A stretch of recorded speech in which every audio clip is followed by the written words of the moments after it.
A caridade e seus frutos. Uma exposição clássica sobre o amor, por Jonathan Edwards.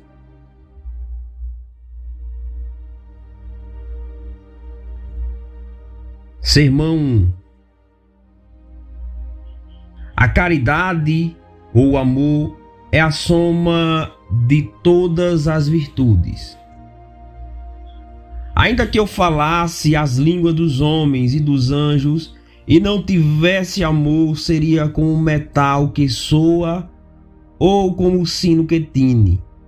E ainda que tivesse o dom de profecia e conhecesse todos os mistérios e toda a ciência, e ainda que tivesse toda a fé, de maneira tal que transportasse os montes e não tivesse amor, nada seria. E ainda que distribuísse toda a minha fortuna para sustento dos pobres, e ainda que entregasse o meu corpo para ser queimado, e não tivesse amor, nada disso me aproveitaria. 1 Coríntios, capítulo 13, versículos 1 ao 3. Nessas palavras observamos, primeiro, algo que é mencionado como de especial importância e como peculiarmente essencial aos cristãos, a que o apóstolo denomina caridade ou amor. E vemos que esse amor é abundantemente insistido no Novo Testamento por Cristo e seus apóstolos, mais insistido de fato que qualquer outra virtude.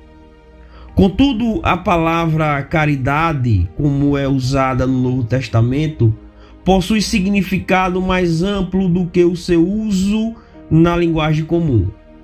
O que as pessoas geralmente entendem por caridade nas conversas comuns é aquela disposição para esperar e pensar o melhor dos outros e não distorcer suas palavras e atos. Às vezes é usada para descrever a disposição em se doar aos pobres. Essas coisas, entretanto, são apenas certos ramos específicos ou frutos dessa grande virtude que é tão enfatizada por todo o Novo Testamento. A palavra, no seu sentido próprio, significa amor, isto é, aquela disposição ou afeição pela qual alguém é querido a outro. A palavra original, HP, traduzida aqui por caridade, poderia ter sido melhor traduzida como amor, pois é essa a correspondente adequada no português. Assim, por caridade no Novo Testamento quer-se dizer a mesma coisa que amor cristão, ainda que seja mais frequente seu uso para designar o amor aos homens. É não apenas isso, mas também amor a Deus. Desse modo, é manifesto o seu uso pelo apóstolo nesta epístola aos Coríntios, como ele próprio se explica em 1 Coríntios, capítulo 8, versículo 1. A ciência incha, mas o amor edifica. Nessa passagem, a comparação é entre o conhecimento e a caridade, e a preferência é dada à última, uma vez que o conhecimento envaidece, mas a caridade edifica. Então, nos dois versículos seguintes, é mais especificamente explicado como o conhecimento geralmente envaidece e por que a caridade edifica. Logo, o que no primeiro versículo é chamado caridade, no terceiro é chamado amor a Deus, pois é evidente que se trata da mesma coisa nos dois lugares. Sem dúvida, neste capítulo 13 de 1 Coríntios, o apóstolo tem em mente o mesmo assunto do 8º, pois aqui novamente compara as mesmas duas coisas lá tratadas, isto é, o conhecimento e a caridade. Ainda que conhecesse todos os mistérios e toda a ciência e não tivesse caridade, nada seria. E novamente, a caridade nunca falha, mas havendo ciência, ela desaparecerá. Logo, sem dúvida, por caridade aqui devemos entender o amor cristão em sua plena extensão, que é exercido em relação a Deus, quer a nossos semelhantes. E fala-se aqui dessa caridade como aquilo que, de uma maneira especial, é a coisa maior e essencial, o que se mostra mais plenamente quando observamos. Em segundo lugar, o que é mencionado como sendo vão sem ela, isto é, as coisas mais excelentes que já pertenceram aos homens naturais, os mais excelentes privilégios e as mais excelentes realizações. Em segundo lugar, o que é mencionado como sendo vão sem ela, isto é, as coisas mais excelentes que já pertenceram aos homens naturais, os mais excelentes privilégios e as mais excelentes realizações. Primeiro, há os mais excelentes privilégios, tais como o falar em línguas, o dom de profecias, o entendimento de todos os mistérios, a fé que remove montanhas. Segundo, as mais excelentes realizações, tais como o distribuir todos os bens entre os pobres, entregar o corpo para ser queimado. Coisas maiores que essas homem natural algum jamais teve ou fez. E esses são tipos de coisas nas quais os homens são grandemente inclinados a confiar. Contudo, o apóstolo declara que se as tivéssemos todas e não tivéssemos a caridade, nada seríamos. Portanto, a doutrina ensinada é: toda virtude que é salvífica e que distingue os cristãos verdadeiros dos demais está resumida no amor cristão. Isso se mostra pelas palavras do texto, pois são mencionadas tantas outras coisas que os homens naturais podem ter, e coisas essas que são dos mais altos tipos alcançáveis por eles, tanto privilégios como realizações. E ainda assim é dito que elas de nada valem sem a caridade. Se, ao contrário, essas coisas fossem salvíficas, teria alguma serventia sem ela. Pelo fato de o apóstolo mencionar tantas e tão altas coisas e dizer que de nada adiantam sem a caridade, podemos corretamente concluir que nada existe que tenha algum valor sem ela. Tenha alguém o que tiver e faça o que fizer, isso nada significa sem a caridade, o que implica certamente que ela é a coisa maior e que tudo que não contenha ou implique de algum modo em si a caridade, nada é. Implica também que ela é a vida e alma de toda a religião, sem a qual todas as coisas que vestem o nome de virtudes são vazias e vãs. Ao falar dessa doutrina, primeiro notarei a natureza desse amor divino e depois demonstrarei a verdade da doutrina relacionada a ela. Ponto 1. Falarei da natureza de um amor verdadeiramente cristão. E aqui observo: 1. Que todo amor verdadeiramente cristão é um e o mesmo em seu princípio. Ele pode variar em suas formas e objetos, e pode ser exercido tanto em relação a Deus quanto aos homens. Mas é o mesmo princípio no coração que é o fundamento de cada exercício de um amor verdadeiramente cristão, qualquer que seja seu objeto. Nada acontece com o amor santo no coração dos cristãos como se dá com o amor de outros homens.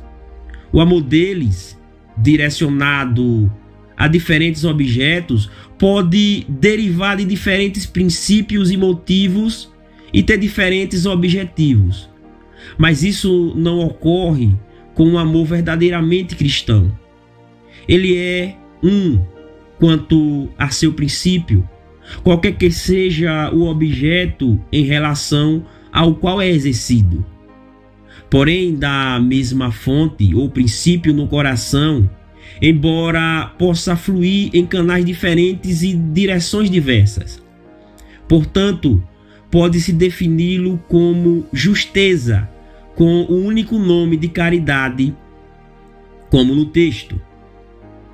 Que o amor cristão é um, quaisquer que sejam os objetos em direção aos quais flui, é evidente pelo seguinte: primeiro, ele procede do mesmo Espírito influenciando o coração. É pela inspiração do mesmo Espírito que surge o verdadeiro amor cristão, tanto a Deus quanto aos homens. O Espírito de Deus é um espírito de amor. E quando ele entra na alma, o amor vem consigo. Deus é amor. E o que tem Deus habitando em si, pelo seu Espírito, terá também o amor habitando em si. A natureza do Espírito Santo é amor, e é comunicando a si mesmo em sua própria natureza aos santos que o coração deles é preenchido com a caridade divina. Assim, descobrimos que os santos são participantes da natureza divina, e o amor cristão é chamado de amor do Espírito. Romanos capítulo 15, versículo 30. E amor no Espírito. Colossenses capítulo 1, versículo 8. E as próprias entranhas do amor e da misericórdia parecem significar a mesma coisa que a comunhão do Espírito. Filipenses capítulo 2, versículo 1.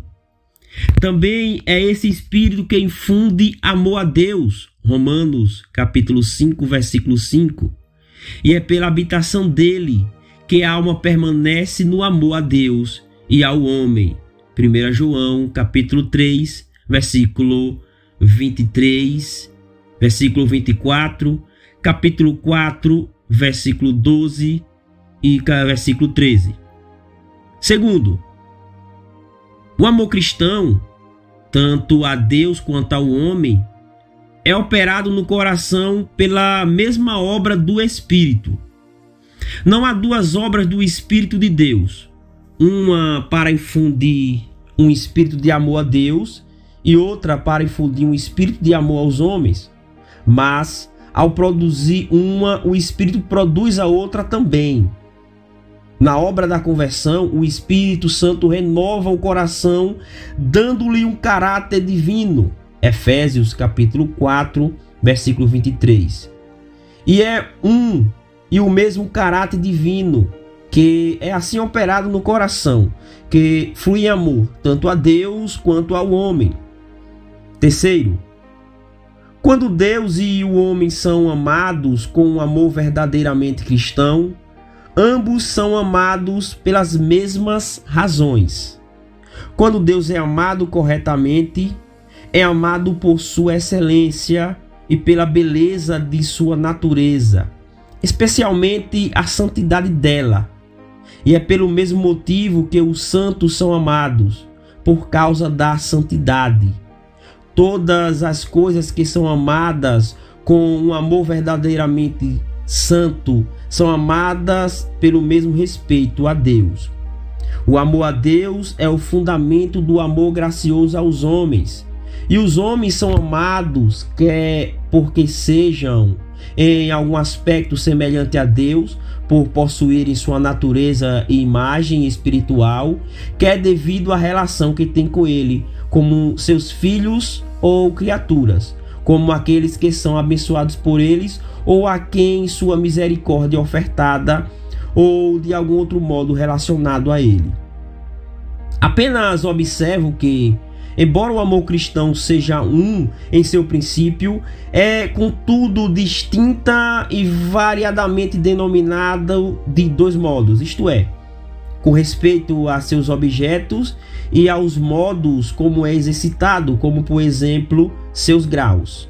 Prossigo agora. Ponto 2. para mostrar a verdade da doutrina de que toda virtude salvífica ou característica dos cristãos verdadeiros está sumarizada no amor cristão. 1. Podemos argumentar a partir do que a razão ensina sobre a natureza do amor. Se considerarmos devidamente sua natureza, duas coisas aparecerão. Primeiro, que o amor disporá a todos os atos apropriados de respeito, tanto por Deus quanto pelo homem. Isso é evidente, pois o verdadeiro respeito, seja a Deus, seja o homem, consiste no amor. Se uma pessoa ama sinceramente a Deus, isso a disporá a render-lhe todo o respeito apropriado, pois as pessoas não necessitam de outro incentivo para mostrar umas às outras todo o respeito devido além do amor. O amor a Deus irá dispor a pessoa a honrá-lo, adorá-lo, cultuá-lo e reconhecer de todo o coração sua grandeza, glória e domínio. E assim disporá a todos os atos de obediência a Deus, pois o servo que ama a seu Senhor e o súdito que ama a seu soberano estarão dispostos à devida sujeição e obediência. O amor disporá o cristão a portar-se em relação a Deus como um filho em relação ao Pai. Em meio a dificuldades, dirigir-se-á a Ele por auxílio e por nele toda a sua confiança, como nos é natural em caso de necessidade e aflição, e a alguém a quem amamos em busca de compaixão e auxílio. Ele nos conduzirá também a dar crédito à sua palavra e em Deus por a confiança, pois não somos capazes de suspeitar da credibilidade de quem temos inteira amizade.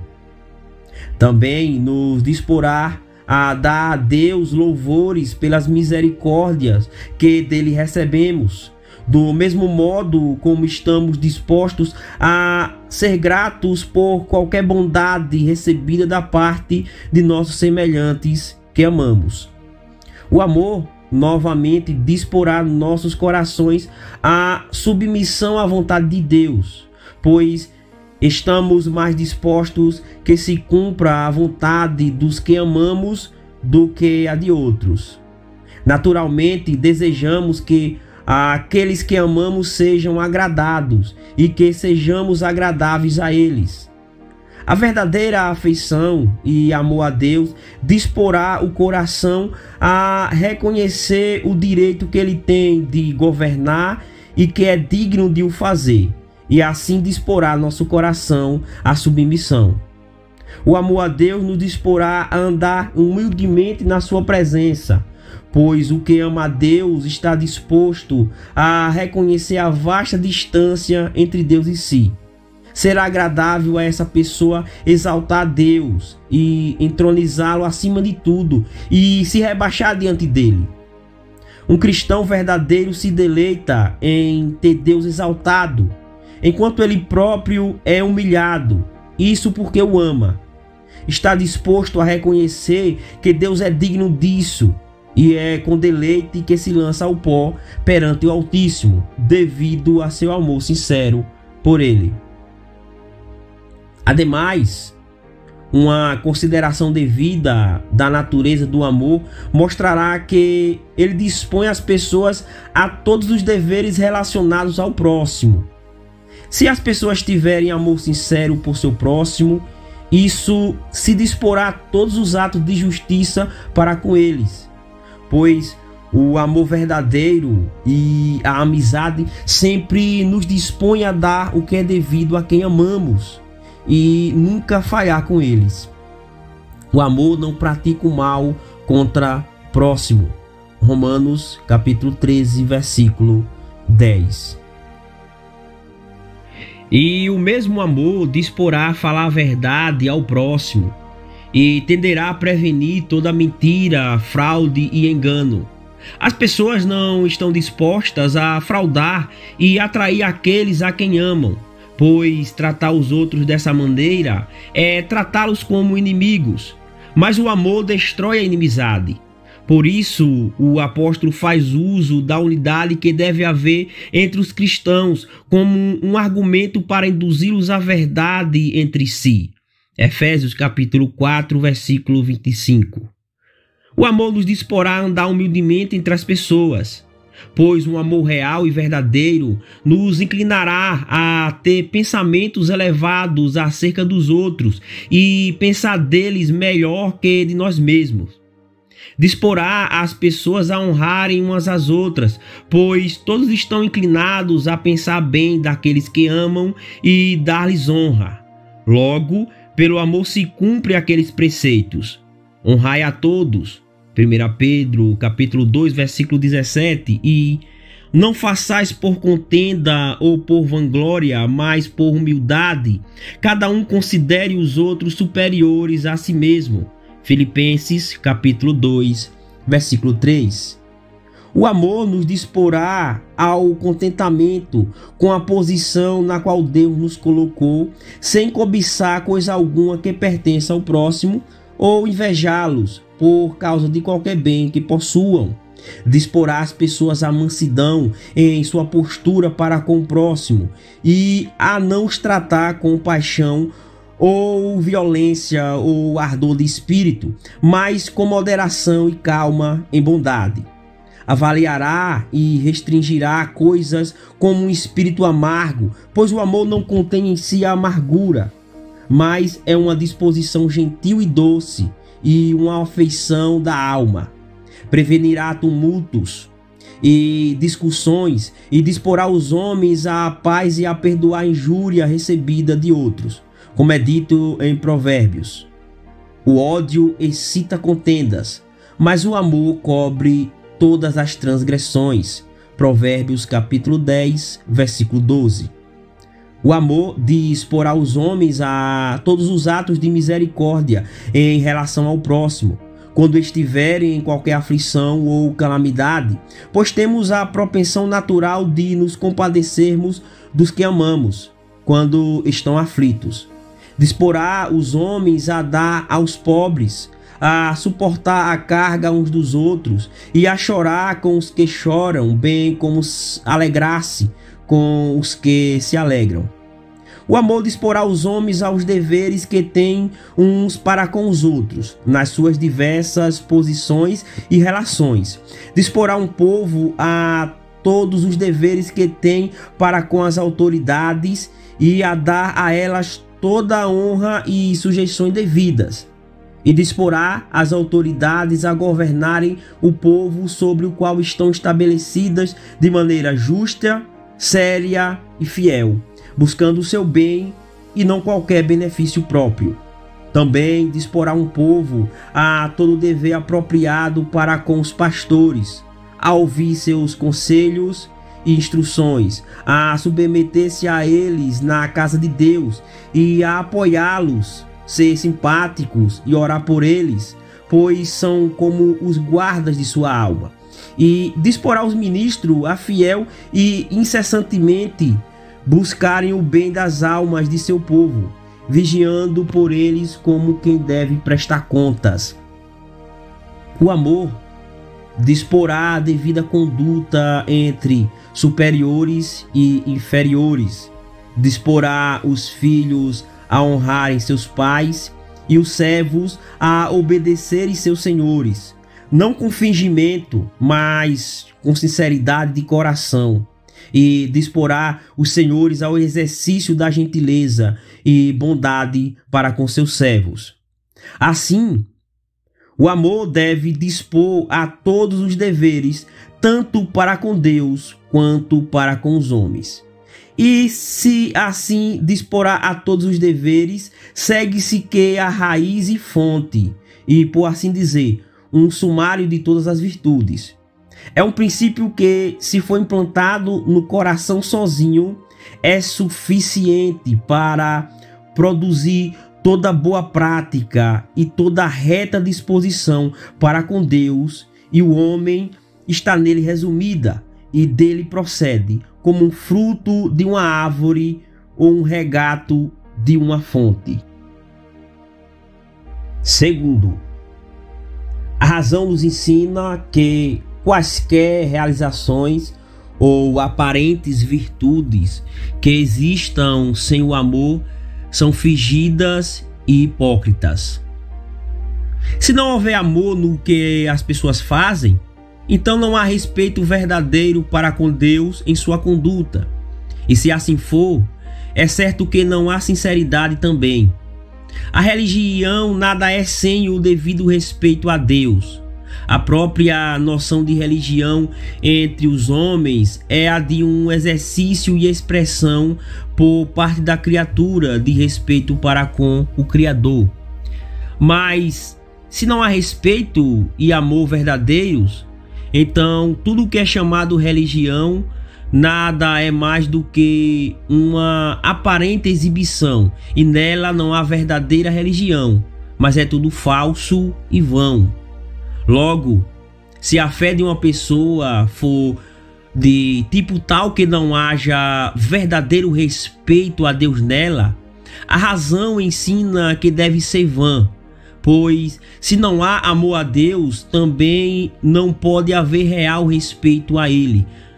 Daí conclui-se que o amor sempre está contido na fé verdadeira e viva, e é a sua verdadeira e própria vida e alma, sem a qual a alma está morta, a semelhança de um corpo sem alma. E é isso que distingue especialmente uma fé viva das outras. Porém, falaremos mais disso daqui para frente. Sem amor a Deus, não pode haver verdadeira honra a Ele. Um homem nunca presta honra de coração a alguém a quem não ama. Logo, toda honra aparente ou culto que é prestado sem amor, nada mais é do que hipocrisia. Assim, a razão ensina que não há sinceridade na obediência que é realizada sem amor. Pois se não houver amor, não pode ser feito de forma espontânea e livre, mas sempre será forçado. Logo, sem amor, não pode haver submissão de coração à vontade de Deus e não pode haver confiança verdadeira e cordial nele. Aquele que não ama a Deus não confia nele. Esse jamais, com verdadeira aquiescência da alma, se lançará nas mãos de Deus ou nos braços de sua misericórdia. Portanto, ainda que haja boa postura nos homens em relação ao próximo, contudo, a razão ensina que tudo é inaceitável e vão, se ao mesmo tempo não houver no coração real respeito para com ele, e se a conduta exterior não for motivada pelo amor interior. E dessas duas coisas tomadas juntas, isto é, que esse amor é de tal natureza que produzirá todas as virtudes e disporá a todos os deveres para com Deus e os homens. E quem sem isso não pode haver virtude sincera e nenhum dever pode ser propriamente realizado. A verdade da doutrina é provada, que toda virtude e graça cristãs verdadeiras e salvíficas podem ser resumidas no amor. Ponto 2. As Escrituras ensinam que o amor é a soma de tudo o que está contido na lei de Deus e de todos os deveres requeridos em sua palavra.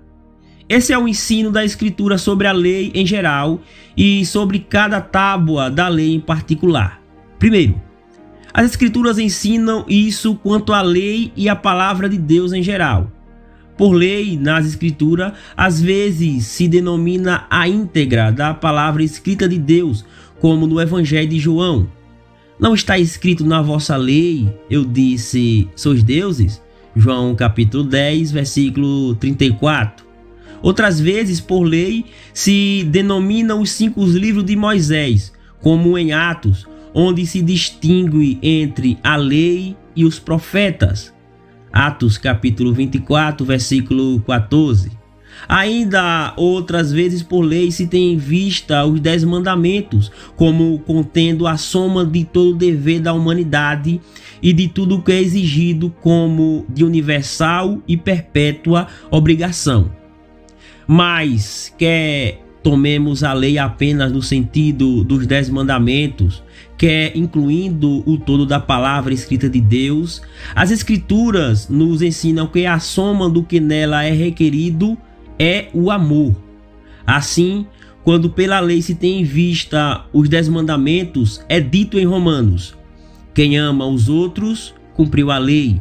Romanos capítulo 13, versículo 8. Portanto, vários dos mandamentos são repetidos e é adicionado no 10º versículo que o amor, que nos leva à obediência de todos eles, é o cumprimento da lei. Ora, a menos que o amor seja a soma do que a lei requer, esta não poderia ser cumprida plenamente no amor, pois uma lei é cumprida apenas pela obediência à soma ou ao todo do que ela contém ou ordena.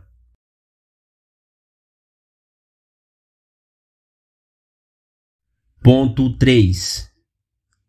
A verdade da doutrina, como mostrada pelas Escrituras, evidencia-se pelo que o apóstolo nos ensina em Gálatas capítulo 5, versículo 6, isto é, que a fé opera pelo amor.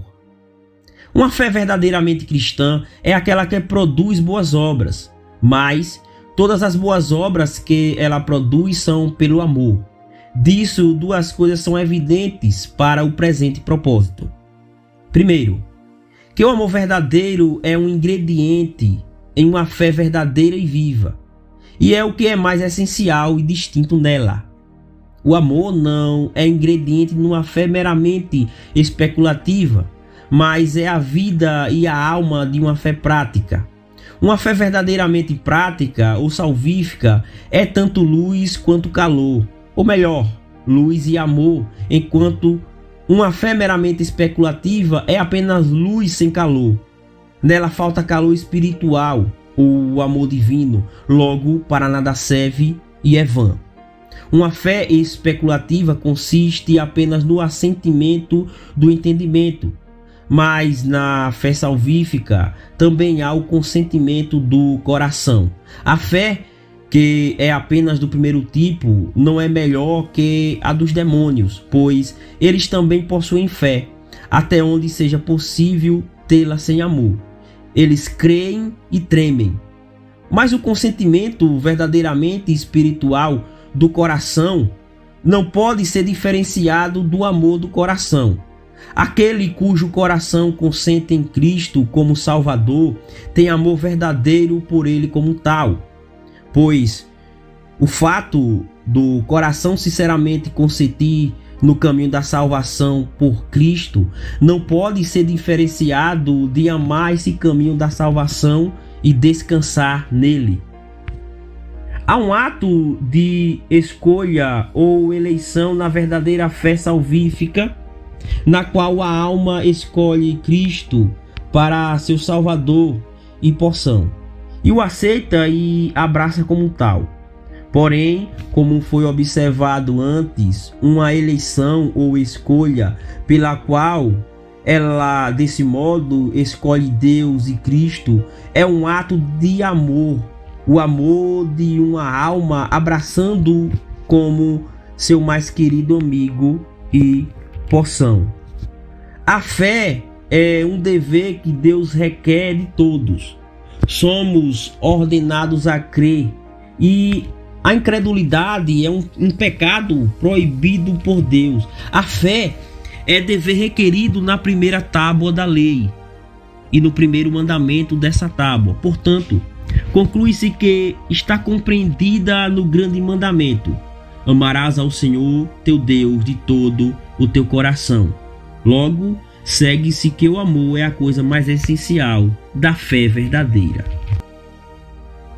Que o amor é a própria vida e espírito de uma fé verdadeira é especialmente evidente pela comparação desta declaração do apóstolo, de que a fé opera pelo amor, e o último versículo do 2º capítulo da carta de Tiago, que declara que, assim como o corpo sem o espírito está morto, assim também a fé sem obras é morta. A natureza funcional, ativa e atuante de algo é a sua vida, E o que nos faz chamar algo de vivo é que nele observamos uma natureza ativa. Essa natureza funcional e ativa no homem é o espírito que está dentro dele. E assim como o seu corpo sem o espírito está morto, também a fé sem obras está morta. E se quisermos saber qual é o princípio ativo da fé verdadeira, o apóstolo nos responde em Gálatas, capítulo 5, versículo 6. A fé que opera pelo amor. Portanto, é o amor que é o espírito ativo e funcional em toda a fé verdadeira. É a sua própria alma, sem a qual está morta, como por outro modo ele afirma ao salientar no texto que a fé sem a caridade ou amor nada é, embora seja grande o suficiente para remover montanhas. E quando diz no 7º verso do contexto que o amor tudo crê, tudo espera, provavelmente se refere às grandes virtudes de crer e esperar na verdade e graça de Deus, as quais compara o amor em outras partes do capítulo, em particular no último versículo. Agora, pois permanecem a fé, a esperança e a caridade. Pois no 7º verso dá preferência ao amor antes das outras virtudes da fé e da esperança, porque aquele inclui estas. Pois diz: a caridade tudo crê, tudo espera, de tal modo que esse parece ser o seu sentido, e não meramente como é vulgarmente entendido, que o amor tudo crê e espera com relação ao nosso próximo. Adicionalmente, que uma fé justificadora, como uma marca muito distinta do cristianismo, está compreendida no grande mandamento de amar a Deus. Também aparece muito claramente do que Cristo diz aos judeus em João capítulo 5, versículos 40 ao 43. Segundo, é ainda mais manifesto a partir desta declaração do apóstolo de que a fé opera pelo amor, que todos os exercícios cristãos do coração e as obras da vida procedem do amor. Pois somos abundantemente ensinados no Novo Testamento que toda a santidade cristã começa com a fé em Jesus Cristo. Toda obediência cristã nas Escrituras é chamada de obediência por fé, como em Romanos capítulo 16, versículo 26, onde se diz que o Evangelho se manifestou agora a todas as nações para a obediência da fé. A obediência aqui descrita é sem dúvida a mesma daquela referida no 18º versículo do capítulo anterior, onde Paulo fala de fazer os gentios obedientes por palavra e por obras. Em Gálatas, capítulo 2, versículo 20, nos diz: a vida que agora vivo na carne, vivo-a na fé do Filho de Deus, o qual me amou e se entregou a si mesmo por mim. Com frequência nos é dito que os cristãos, até onde são cristãos, vivem pela fé, o que é equivalente a dizer que todos os exercícios graciosos e santos e as virtudes da vida espiritual são pela fé. Mas como a fé opera essas coisas? Ora, nessa passagem de Gálatas é expressamente dito que ela opera em tudo pelo amor, de onde se conclui a verdade da doutrina, isto é, que tudo que é salvífico e distinto no cristianismo, de fato, consiste radicalmente e está resumidamente compreendido no amor. Aplicação. Na aplicação desse assunto, podemos usá-lo como forma de autoexame, instrução e exortação. 1. Em vista dele, examinemos a nós mesmos e vejamos se temos o espírito que nos é prescrito. Do amor a Deus brota o amor ao homem, como diz o apóstolo. Todo aquele que crê que Jesus é o Cristo é nascido de Deus, e todo aquele que ama ao que o gerou também ama ao que dele é nascido. 1 João capítulo 5, versículo 1. Temos esse amor por todos os que são filhos de Deus? Esse amor também leva a todos que o possuem a regozijar-se em Deus, a adorá-lo e a magnificá-lo. Disso é feito o céu, e vi como mar de vidro misturado com fogo, e também os que saíram vitoriosos da besta e da sua imagem e do seu sinal e do número do seu nome, que estavam junto ao mar de vidro e tinham as harpas de Deus, e cantavam o cântico de Moisés, servo de Deus, e o cântico do Cordeiro, dizendo: Grandes e maravilhosas são as tuas obras, Senhor, Deus Todo-Poderoso. Justos e verdadeiros são os teus caminhos, ó Rei dos Santos. Quem te não temerá, ó Senhor, e não te magnificará o teu nome? Porque só tu és santo. Por isso todas as nações virão e se prostrarão diante de ti, porque os teus juízos são manifestos. Apocalipse, capítulo 15, versículos 2 ao 4.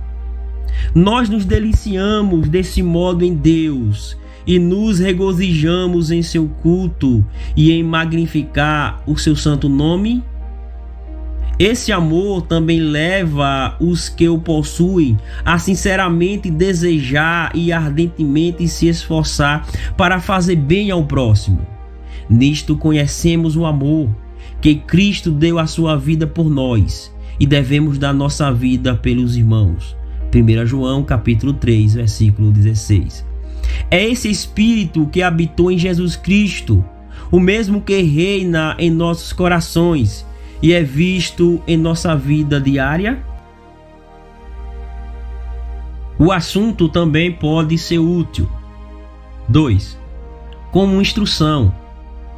Primeiro, essa doutrina nos mostra qual é o reto espírito cristão. Quando os discípulos, em seu caminho para Jerusalém, desejaram que Cristo fizesse descer fogo do céu para consumir os samaritanos que não o receberam, ele lhes disse com repreensão: Vós não sabeis de que espírito sois. Lucas capítulo 9, versículo 55. Devemos entender com isso não que eles não conhecessem seus corações, mas que não conheciam e sentiam verdadeiramente que tipo de disposição era apropriada e adequada ao caráter e espírito como os discípulos professos dele, e adequada a esta dispensação evangélica que tinha vindo estabelecer e sob a qual agora viviam. De fato, poderia ser, e sem dúvida era verdade, que em muitos aspectos eles não conheciam o próprio coração, mas a que Cristo se refere aqui não é a falta de autoconhecimento em geral, mas ao espírito particular que tinham manifestado ao desejar que ele fizesse descer fogo do céu, um desejo que mostrava não tanto o que eles não sabiam sobre como eram os próprios corações ou disposições, mas que pareciam não saber que tipo de espírito e índole eram apropriados à dispensação cristã, que dali por diante deviam ser estabelecidas, e ao caráter cristão do qual deviam ser exemplos.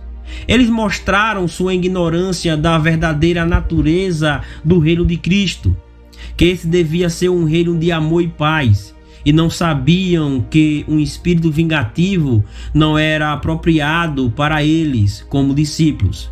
Por essa razão, Cristo os repreende.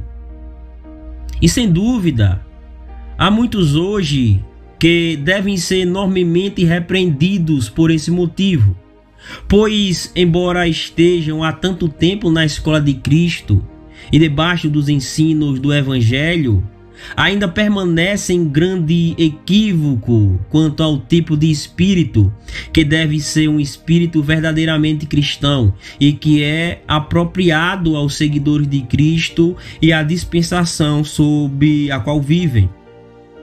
Mas se atendermos ao texto e a sua doutrina, eles nos ensinarão que espírito é esse, ou seja, o que em sua própria essência e aroma é o espírito do amor divino e cristão.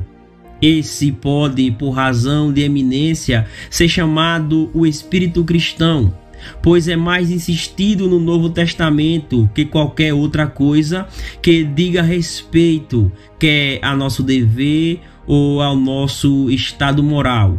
As palavras de Cristo, pelas quais ensinou aos homens o dever deles e deu conselhos e mandamentos a seus discípulos e a outros, foram em grande parte gestas nos preceitos do amor, e assim como as palavras que procediam de sua boca eram tão cheias dessa doce e divina virtude, ele também muito manifestamente as recomenda a nós. Após sua ascensão, os apóstolos estavam cheios do mesmo Espírito em suas epístolas, abundantemente recomendando o amor, a paz, a gentileza, a bondade, profunda compaixão e benignidade, nos direcionando a essas coisas para expressar nosso amor por Deus e Cristo, bem como por nossos semelhantes, e em especial a todos que são seus seguidores. Os maiores motivos que Deus exibe no Evangelho, acima de qualquer coisa, são para nos induzir a este espírito, um espírito de amor. A obra da redenção que o Evangelho apresenta, acima de tudo, fornece motivação para o amor, pois essa obra foi a mais gloriosa e maravilhosa exibição de amor jamais vista ou ouvida. O amor é a coisa principal com que o Evangelho se detém ao falar de Deus e de Cristo. Ele traz à luz o amor eternamente existente entre o Pai e o Filho e declara como esse mesmo amor foi manifestado em muitas coisas. Como esse Cristo é o Filho bem-amado de Deus, em quem ele se compraz, como ele o amou de tal maneira que o levantou para o trono do reino como mediador, o apontou para ser o juiz do mundo e ordenou que toda a humanidade permanecesse diante dele em julgamento. No Evangelho também é revelado o amor que Cristo tem pelo Pai e os frutos maravilhosos desse amor, em particular por ter feito essas grandiosas coisas e sofrido tão grandes coisas em obediência à vontade do Pai e pela honra de sua justiça, lei e autoridade, como o grande governador moral.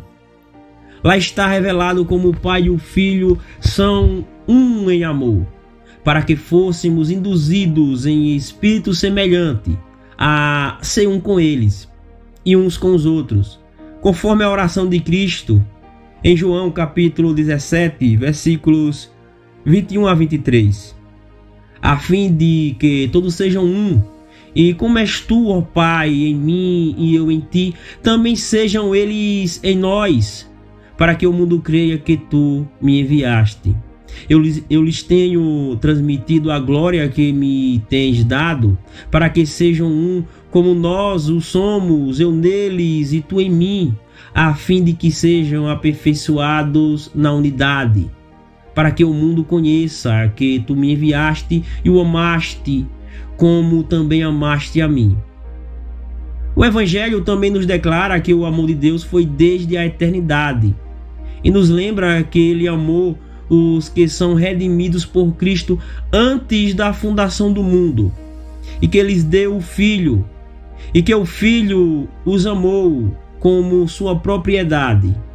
Revela também o maravilhoso amor tanto do Pai quanto do Filho aos santos, agora em glória, que Cristo não apenas os amou enquanto estavam no mundo, mas que os amou até o fim. E nos diz que todo esse amor nos foi concedido enquanto ainda éramos errantes, réprobos, indignos, culpados e até mesmo inimigos. Isso é amor, tal qual jamais foi conhecido ou concebido em lugar algum. Ninguém tem maior amor do que este de dar alguém a sua vida pelos seus amigos. João capítulo 15, versículo 13.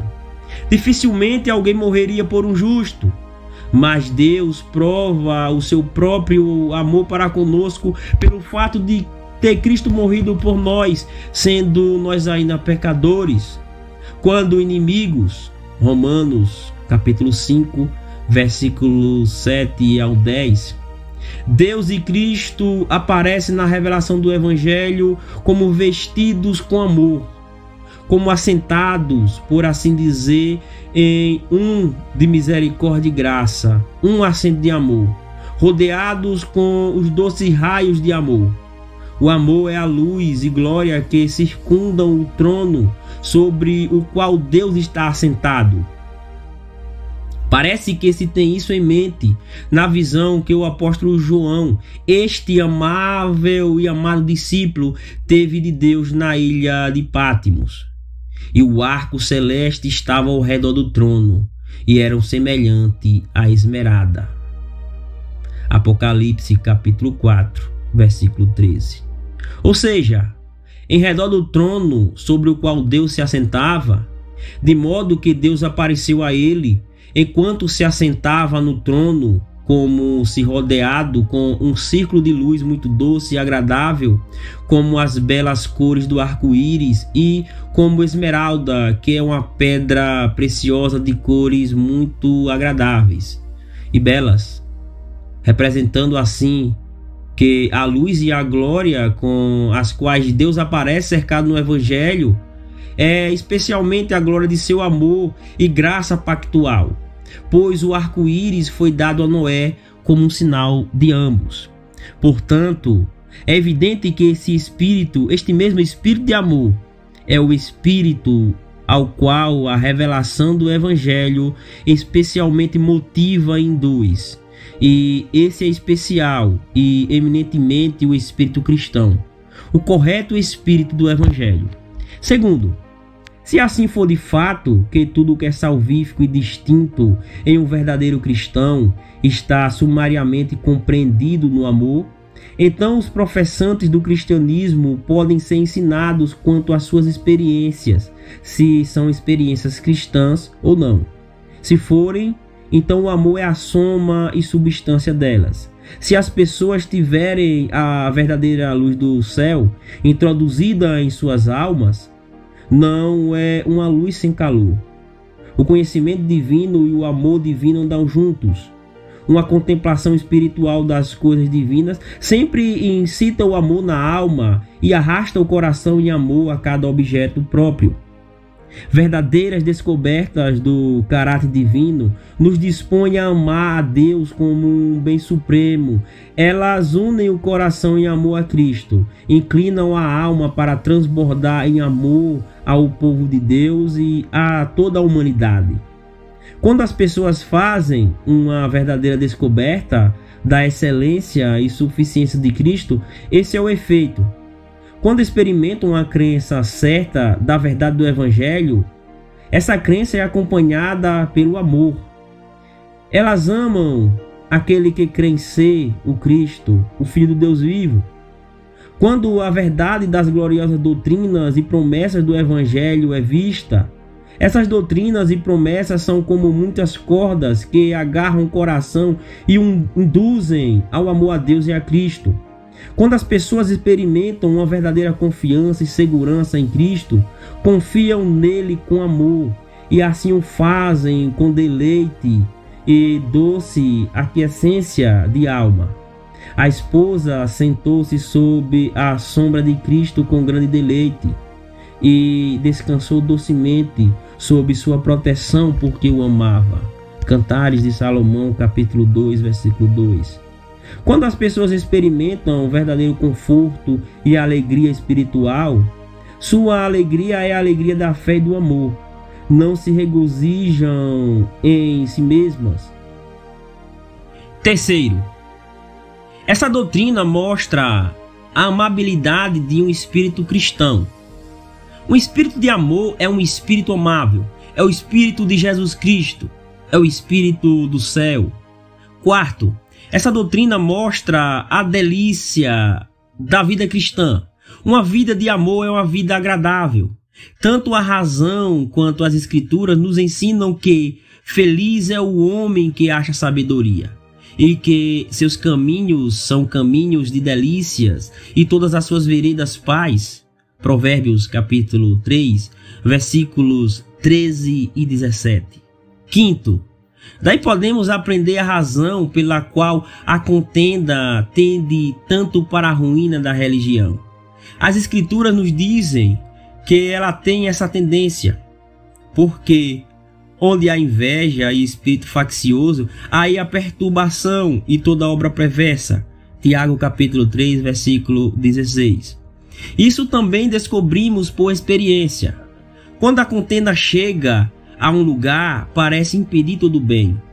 E se antes a religião tiver florescido, logo parece esfriar e enfraquecer. E à luz de nossa doutrina, podemos ver claramente a razão disso tudo.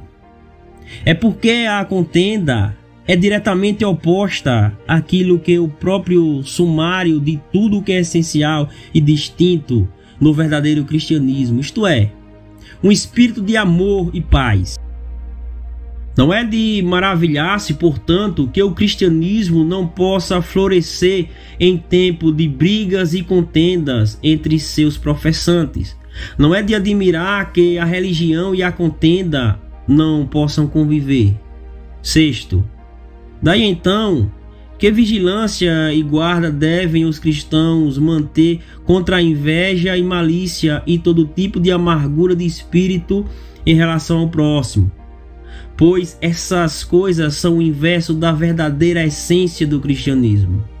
E convém aos cristãos que não querem, por sua prática, diretamente contradizer sua profissão de fé, que tenham cuidado de si mesmos nessa matéria. Devem suprimir os primeiros princípios de rancor, amargura e inveja, vigiar estritamente contra todas as ambições de semelhante espírito, combater e lutar ao máximo contra toda a índole que a isso conduza, e evitar, tanto quanto possível, todas as tentações que a ela conduzam. Um cristão deve a todo tempo manter uma forte guarda contra tudo que tenda a arruinar, corromper ou minar um espírito de amor. Aquilo que impede o amor aos homens impedirá o exercício de amor a Deus, pois, como antes foi observado, o princípio de um amor verdadeiramente cristão é um. Se o amor for o sumário do cristianismo, certamente aquelas coisas que o arruinam são sobremodo impróprias aos cristãos. Um cristão invejoso e malicioso, um cristão de coração frio e endurecido é o maior absurdo e contradição. É como se alguém pudesse falar de trevas brilhantes ou de verdade falsa. Sétimo, daí não é de se admirar que o cristianismo tão estranhamente requeira que amemos nossos inimigos, até mesmo os piores deles, como em Mateus capítulo 5, versículo 44. Pois o amor é a própria índole e espírito de um cristão, é a suma do cristianismo. E se considerarmos os incentivos a amar nossos inimigos que são colocados diante de nós, naquilo que o Evangelho revela sobre o amor de Deus e de Cristo pelos seus inimigos, não podemos nos surpreender que sejamos requeridos a amar nossos inimigos, bendizê-los, fazer-lhes o bem e orar por eles, para que sejais filhos do Pai que está no céu, porque faz que o seu sol se levante sobre maus e bons e a chuva desça sobre justos e injustos. Mateus capítulo 5, versículo 45. 3. Nosso assunto nos exorta a buscar um espírito de amor, a nele crescer continuamente e a superabundar em obras de amor. Se o amor é algo tão grande no cristianismo, tão essencial e distinto, sim, a própria suma de toda a virtude cristã, então certamente aqueles que se professam cristãos devem viver e abundar nas obras de amor, pois nenhuma obra é tão apropriada como essa. Se você se chama cristão, onde estão suas obras de amor? Você tem abundado e abunda nelas? Se esse princípio divino e santo está em você, reinando sobre você, não aparecerá em sua vida em obras de amor? Considere que obras de amor você tem feito. Você ama a Deus? O que tem feito por Ele para a sua glória, para o avanço de seu reino no mundo? O quanto tem negado a si mesmo para promover os interesses do Redentor entre os homens? Você ama aos seus semelhantes? O que tem feito por eles? Considere suas faltas anteriores nesses assuntos e como é apropriado a você, como cristão daqui por diante, abundar mais nas obras de amor. Não use a desculpa de que não tem oportunidade de fazer alguma coisa para a glória de Deus, pelo interesse do reino do Redentor e pelo benefício espiritual do seu próximo. Se seu coração estiver cheio de amor, encontrará abertura. Você achará ou criará modos suficientes para expressar seu amor em atos. Quando uma fonte abunda com água, espalhará torrentes. Considere que, assim como um princípio de amor é o maior princípio no coração de um cristão verdadeiro, também a obra do amor é o assunto principal da vida cristã. Que todos os cristãos considerem essas coisas e que o Senhor lhes dê entendimento em todas as coisas e faça-os sensíveis de qual espírito lhe é adequado e os disponha a essa vida excelente, amável e benevolente, que é correspondente a tal espírito, para que vocês possam amar não apenas em palavra e língua, mas em obras e na verdade. Traduzido por Tiago Cunha, revisado por Tiago Cunha. Narração Tiago da Silva Vieira.